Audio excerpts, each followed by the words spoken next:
dia 10 de fevereiro de 1980, nasceu o Partido dos Trabalhadores do Brasil, sob a liderança de Lula, um metalúrgico que havia conduzido enormes greves operárias no cinturão industrial de São Paulo, tornando-se um nome nacional e internacional. Por diversas vezes, os setores mais abastados da sociedade brasileira sentenciaram a morte do PT, que agora completa 42 anos, sendo 14 deles na presidência do Brasil, com o próprio Lula e Dilma Rousseff.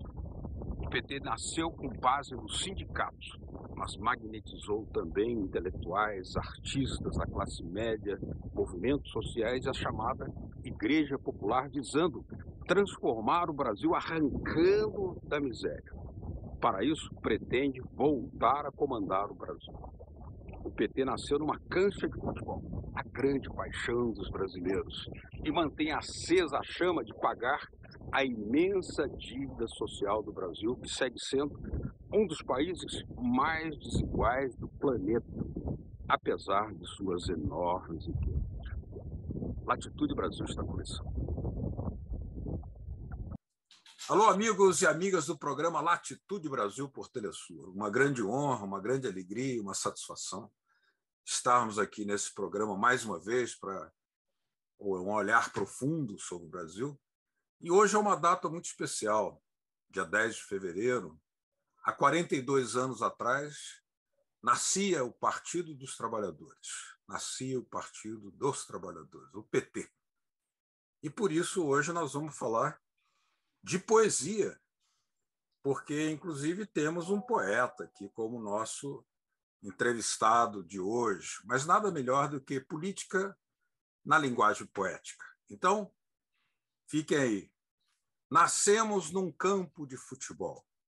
Haverá espaço melhor, berço melhor para dar à luz a uma estrela? Somos a perigosa memória das lutas. Projetamos a perigosa imagem do sonho. A revolução que acalentamos na juventude faltou. A vida não. A vida não falta.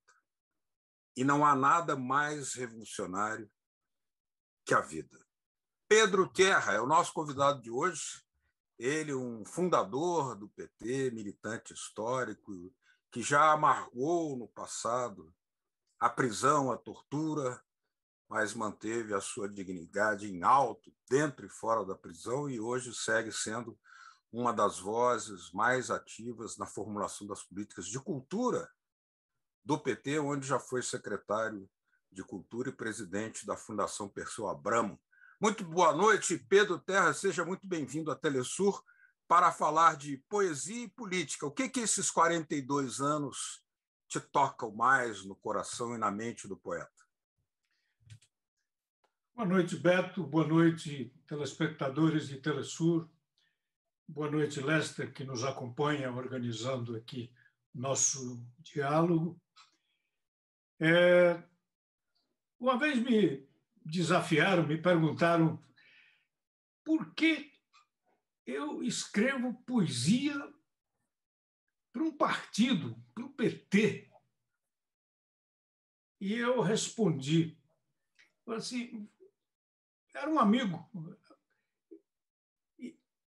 Eu escrevo poesia para o PT porque o PT me oferece material para tanto. Você acha que o PSDB merece um poema?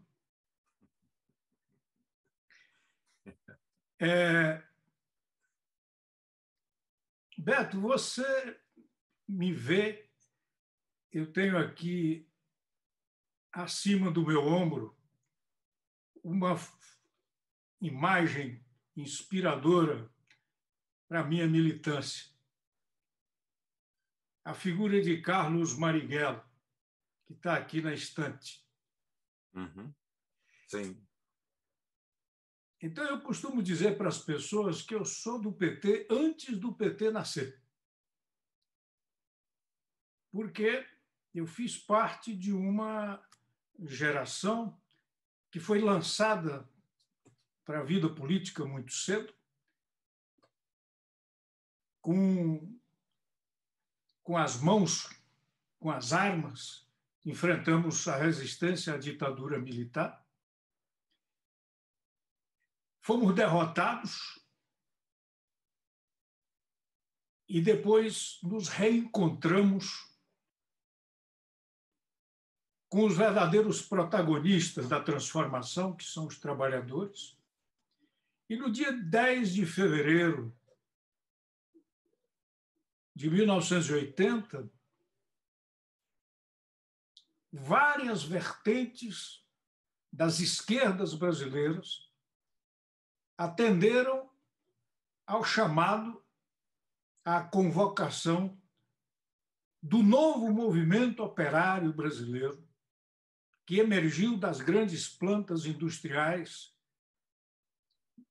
do setor mais avançado da economia brasileira, mas que estava excluído da política.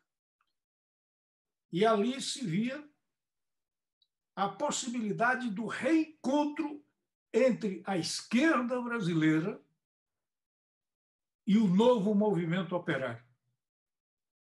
O PT, em última análise, ele é esse momento, ele é o estuário onde se encontram essas vertentes mais significativas da esquerda brasileira, né,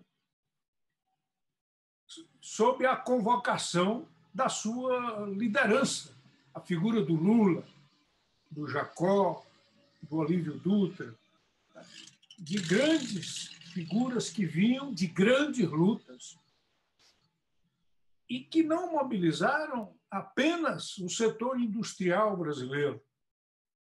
O país fervia. É bom lembrar que Lula, com pouco mais de 30 anos, quando conduzia assembleias com 120 mil metalúrgicos em Vila Euclides, no estádio da Vila Euclides,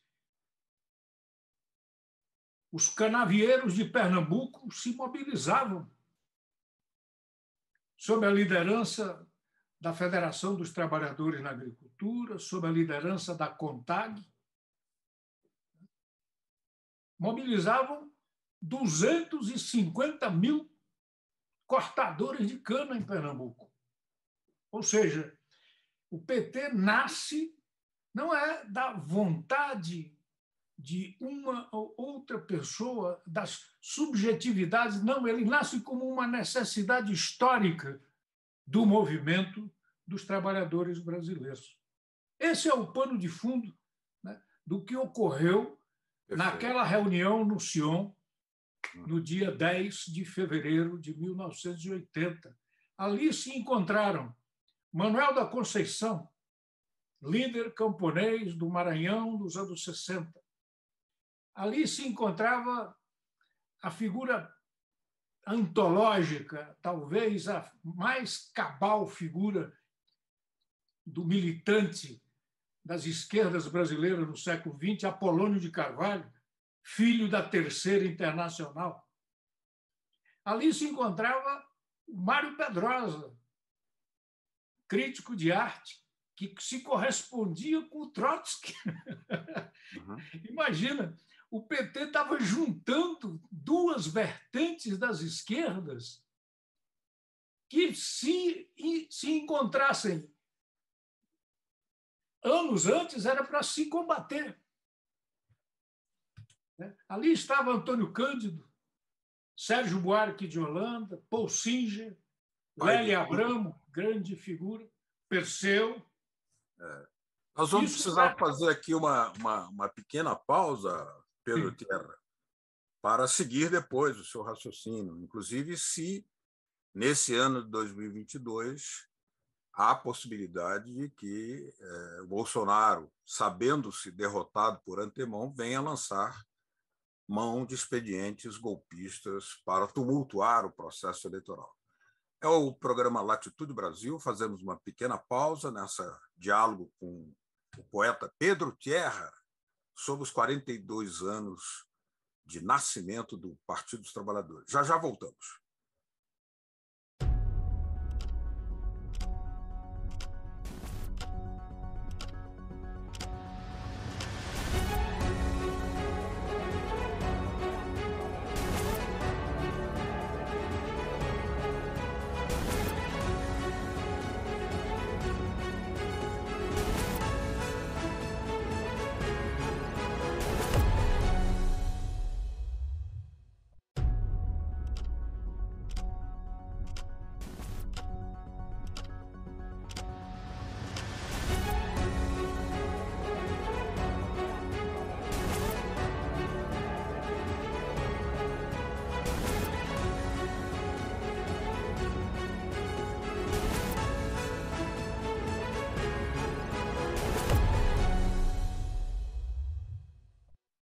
Latitude Brasil está hoje conversando com o poeta Pedro Tierra, militante graduado do Partido dos Trabalhadores, um de seus principais intelectuais, formuladores das políticas de cultura, foi secretário de Cultura, presidente da Fundação Perseu Abramo, sobre esse aniversário, um aniversário cercado de desafios, porque, embora Lula lidere as pesquisas para a eleição de outubro, nós sabemos que Bolsonaro pode apresentar pratos apimentados, traiçoeiros, golpistas mesmo, mas as pesquisas apontam um favoritismo de Lula. Não é perigoso acreditar só nas pesquisas? Não é importantíssimo a mobilização enraizada do partido junto ao povo, que nos últimos anos foi um pouco deixado de lado? Beto, eu penso que nós vivemos no Brasil, nesse momento, num certo sentido, o rescaldo de uma tentativa frustrada de golpe que ocorreu no 7 de setembro, por parte do governo neofascista, por parte do Bolsonaro. Uhum.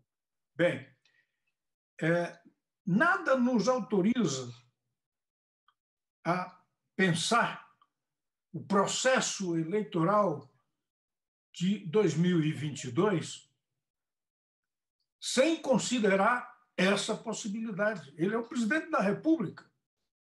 Ele detém parcelas de poder, apesar do isolamento em que ele se encontra hoje, que o tornam capazes para outras aventuras. Portanto, para enfrentar essa situação, o Partido dos Trabalhadores produziu ontem um momento, um gesto inaugural da constituição dos comitês populares para a campanha Lula presidente. Porque entendemos que é fundamental a participação popular na campanha para que, em caso de vitória em outubro, o presidente da República, o novo governo, possa contar com a militância organizada, não apenas a militância partidária, mas a militância dos movimentos populares, na sustentação de um governo que se encontrará em permanente disputa. Por quê? Porque o desenho que já se esboça, que evidentemente será um governo de alianças. Uhum. E o Partido dos Trabalhadores terá que afirmar-se no campo dessas alianças. Primeiro, com a unidade da esquerda que converge hoje em torno da candidatura do Lula, mas com muito mais, com setores da sociedade brasileira que se aproximam ou se reaproximam da candidatura do Lula para estabelecer uma disputa no sentido de fazer valer interesses que não são exatamente os interesses da base da sociedade. Então, o PT tem diante de si o desafio de expor para a sociedade brasileira um programa claro que atenda de maneira realista a uma conjuntura em que o país retrocedeu. Há, em muitos aspectos, ao mundo da fome em que o Brasil vivia antes da chegada dos governos populares em 2002, em alguns aspectos. Em outros aspectos, Beto, nós retrocedemos 100 anos. Por exemplo, na legislação laboral, perdemos os Por direitos, exemplo, perdemos a previdência pública, estamos perdendo as empresas estatais criadas lá na era Vargas. Agora, o Bolsonaro acena, nesse cenário complexo que você desenvolvia, acena com ameaças. Ele nomeou 10 mil militares para o aparato de governo e não se envergonha de dizer que pode lançar mão de expedientes extraeleitorais. Nós estamos com uma sociedade altamente marcada pela violência, cidadãos negros sendo linchados. Você é um dos autores da Missa dos Quilômetros, junto com Dom Pedro Casaldáliga e Milton Nascimento, que falava do grito da igreja contra a herança da escravidão. Nós estamos vivendo uma violência racista extrema. Isso não é prenúncio de que a eleição será marcada também por uma polarização violenta? Eu acho que isso é herança e é prenúncio. São as duas coisas. A sociedade brasileira sempre esteve mergulhada nesse mundo de violência. Hoje, o neofascismo, o governo neofascista, estimula ao limite, dentro dessa concepção, né, que caracteriza o fascismo, que é o culto à violência e à morte.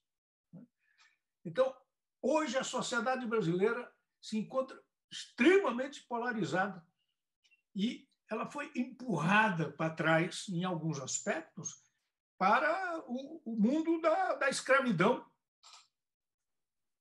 É bom lembrar, o Brasil foi o último país a abolir formalmente a escravidão. No entanto, o capitalismo brasileiro seguiu explorando o trabalho escravo sistematicamente ao longo do século XX, particularmente no campo. Uhum. Bem, então, nós estamos diante desse desafio que é apresentar para a sociedade um programa que não ignore a extensão desses retrocessos e, ao mesmo tempo, consiga ampliar dentro da sociedade brasileira apoios. Como você mencionou bem, o estamento militar brasileiro é historicamente golpista. Ao longo do século XX, a história do país foi marcada por levantes militares e a maior parte deles de caráter reacionário, identificados com os interesses mais atrasados do país.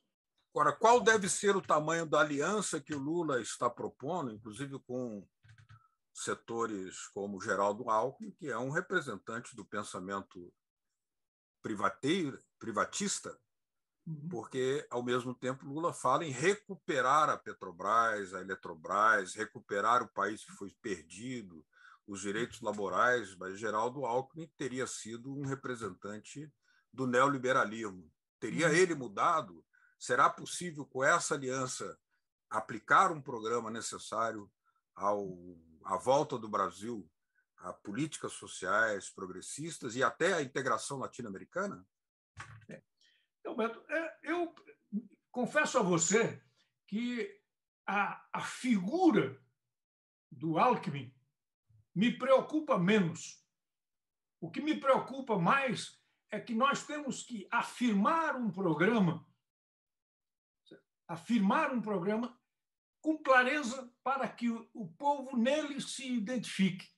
Então, essa formulação passa por revisão das privatizações, revogação do teto de gastos, revogação da legislação trabalhista e previdenciária. Pelo menos essas questões que são básicas hoje no debate que nós travamos no Brasil, né, são indispensáveis. Lula tem reafirmado sistematicamente esses pontos. Então, como o Alckmin vai se posicionar frente a isso? a mim, como eu disse, me preocupa menos. Me preocupa mais como irão se posicionar os militares, como irá se posicionar o capital financeiro, né? Porque o Alckmin não é um porta-voz dos militares. Ele é um homem que acaba de sair do seu partido, inclusive. Agora, isso no Brasil é pouco significativo. Eu falo isso assim de maneira muito envergonhada, né? Porque nós temos 32 legendas registradas eleitoralmente no país e delas não enche os dedos de uma mão o número de partidos reais. Mas a política brasileira ela passa por fora dos partidos. A política institucional funciona mais pelas bancadas, a bancada da bala, a bancada da Bíblia, a bancada do boi, dos latifundiários, né? Do que pelos partidos que os elegeram. Por isso, quer dizer, o fato do PT completar 42 anos tem um significado importante para a reconstrução da democracia brasileira. E é o partido que mais cresce na juventude e é o partido que tem mais apoio na sociedade. Isso, quer dizer, é um partido que agora alcança, mais uma vez, algo de 1/3 da população, 30%, enquanto que o segundo colocado tem 5%, 3%. É uma diferença abismal. Por quê? Porque os métodos são diferentes. Quer dizer, o PT não é um partido oligárquico tradicional e o PT não é uma sigla. O PT é um partido que tem, né, uma história, quer dizer, digamos, autorizada por vozes como essas que eu mencionei na minha primeira fala. Agora, o PT terá um desafio enorme, certo? Na hipótese de termos eleições livres e democráticas no mês de outubro, que é o PT terá que ser o fiador do programa, ou seja, ele terá que estabelecer não apenas o dever de solidariedade com Lula, presidente da República, mas o dever igual de fazer a crítica, manter a independência do partido frente ao governo. É um aprendizado. Isso, na história dos partidos de esquerda, seja aqueles herdeiros da tradição da social-democracia ou da Terceira Internacional ou de outras vertentes das esquerdas, esse sempre foi um grande dilema. Quer dizer, quando o partido vai para o governo suga os melhores quadros, a energia maior, a maior clarividência vai para o governo. Então, o partido tem que se virar, digamos assim, com as suas fragilidades, né, para manter um diálogo respeitoso com os governantes. Muito bem, muito bem. Pedro Tierra, o diálogo está excelente, mas, lamentavelmente, o tempo é o senhor da razão. Eu queria agradecer muito a sua participação aqui em Latitude Brasil, da Telesur. As portas estão sempre abertas. Muito obrigado. Eu que lhe agradeço, Beto, a você e aos telespectadores de Telesur que nos acompanharam. Obrigado. A todos vocês, nosso muito obrigado. Na quarta-feira que vem estaremos com mais um programa falando das coisas importantes e decisivas desse gigante do Sul, o Brasil. Até semana que vem com Latitude Brasil. Tchau. Obrigado.